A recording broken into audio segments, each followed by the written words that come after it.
Commissariat from New York. Yes, it's Freezy. Non, c'est pas pour une plainte, c'est pour vous acheter une voiture. Non? Vous la louez? Ah non, prêtez? Non, prendre le bus? C'est un bus de la police? Pourquoi il a raccroché? Attends, allô? Bon, je veux au moins savoir si vous vous êtes abonné à notre chaîne YouTube des news. Ah yes? Bon, it's ok, hein, goodbye. Thank you. Et non, tu n'es pas dans une série ni même dans une ville américaine, mais bien à Sao Paulo, au Brésil. Ces Brésiliens sont tellement fans de NYPD, le New York City Police Department, qu'ils rénovent des motos et des voitures de la police new-yorkaise avec lesquelles ils se promènent dans les rues de la capitale brésilienne. Ces engins sont de véritables répliques avec des sirènes et des logos. Ces fans qui ne sont pas de vrais policiers utilisent même leurs voitures pour faire leurs courses ou aller conduire leurs enfants à l'école. En tout cas, eux ne sont pas des répliques, mais font la police aux fake news. Ce sont nos 3 mots du jour. Dis, alors, je sais pas si t'as remarqué, hein, tu laisses traîner beaucoup de choses. Commence pas à me dire comment ça, mais de quoi je parle. You know. Mais je te parle de tout ça, toutes tes données personnelles, ta date de naissance, ton adresse, que t'aimes dans la vie, tout ça. Et me demande pas comment je le sais, hein. Tout simplement parce que quand t'es sur Internet et que tu joues à des jeux vidéo ou que tu surfes, eh bien sans trop le savoir, t'as laissé des traces parce que rien n'est gratuit. À chaque fois que tu te connectes, ces sites ou applis te demandent, ni vu ni connu, des informations sur toi.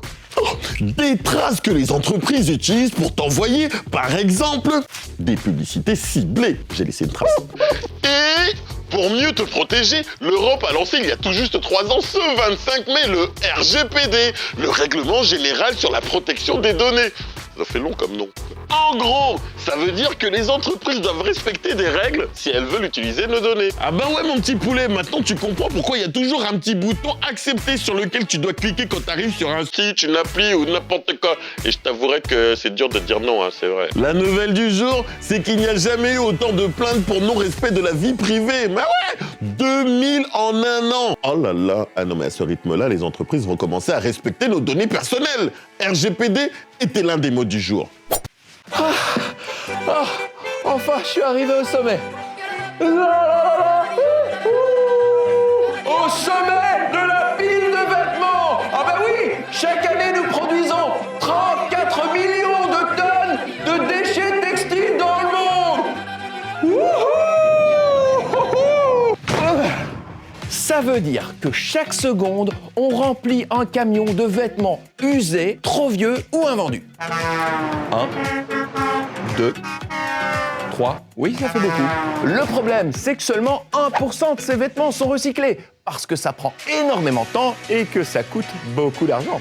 Et oui, il faut les trier tous ces vêtements, puis les démonter, c'est-à-dire les découper, les déchirer, enlever les boutons et les tirettes avant de pouvoir les recycler. Du coup, beaucoup de ces vêtements sont jetés ou brûlés, ce qui coûte moins cher mais n'est pas très écologique. Pour éviter ce gaspillage, une jeune société belge, Ressortex, a inventé un produit révolutionnaire, un fil qui se dissout à la chaleur.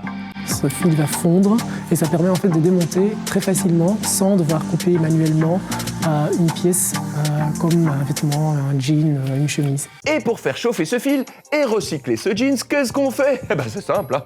On le met au four. En fait, ce four va projeter de la vapeur sur ce jean, de la vapeur qui est chauffée à 200 degrés pour faire fondre le fil va fondre et les coutures vont disparaître. Ressortex était l'un des mots en retenu aujourd'hui. Oh mon petit poulet, comment ça va? Tu la trouves trop stylée ma nouvelle voiture? Ah c'est normal. I'm so stylé. C'est de l'anglais, ça veut dire je suis trop frais. Ouais, je la sors que pour les grandes occasions, hein. Justement, le mardi 25 mai en est une journée internationale du geek. Attention là, tu vas rentrer dans cet avion. Depuis plus de 15 ans, la Geek Pride Day rend hommage à tous ceux qui aiment la culture geek. Un geek, bah ouais, c'est une personne passionnée par les nouveautés informatiques, par les mondes imaginaires, par les jeux vidéo, etc. Et se revendiquer geek, c'est quelque chose de très sérieux.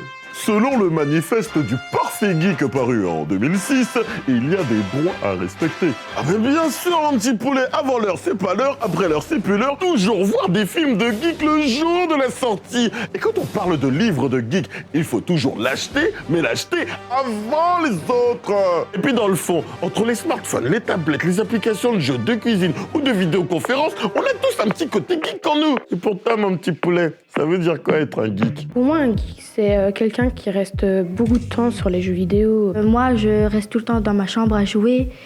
Et je ne descends presque jamais voir mes parents. Je joue à Fortnite, Rocket League, Minecraft, For Honor et Call of Duty Deuxième Guerre mondiale. Pour moi, un geek, c'est quelqu'un qui joue tous les jours et qui fait pas ses devoirs. Toute sa vie, c'est jeux vidéo. Je crois pas que je suis un geek. Je joue quand même des fois, mais des fois, je fais des pauses parce que des fois, je commence à avoir mal aux yeux parce que bon, je suis tout le temps sur les écrans. Ouais, des fois, j'abuse quand même un peu. Il y a des garçons, ils disent ouais, mais les jeux c'est pour les garçons, c'est pas que pour les filles, mais on a le droit de faire aussi ce qu'on veut, c'est pas tout le temps que pour les garçons.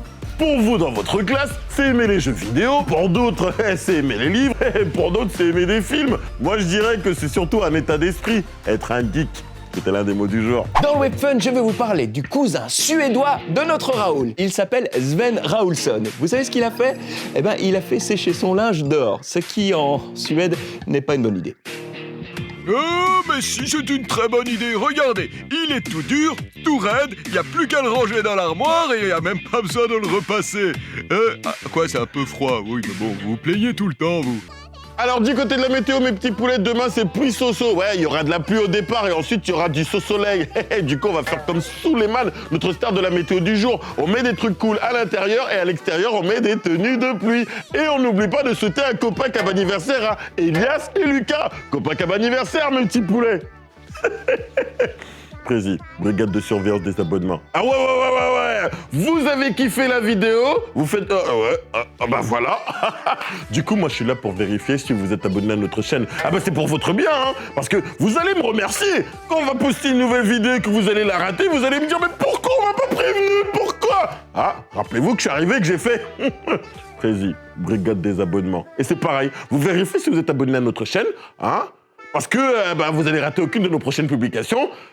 C'est fait, voilà, c'est tout. Ouais, bon, oui, je sais, vous voulez suivre les prochaines aventures des news, hein. Du coup, moi, je vous laisse, hein. C'était Prési, brigade des abonnements. Gong, gong.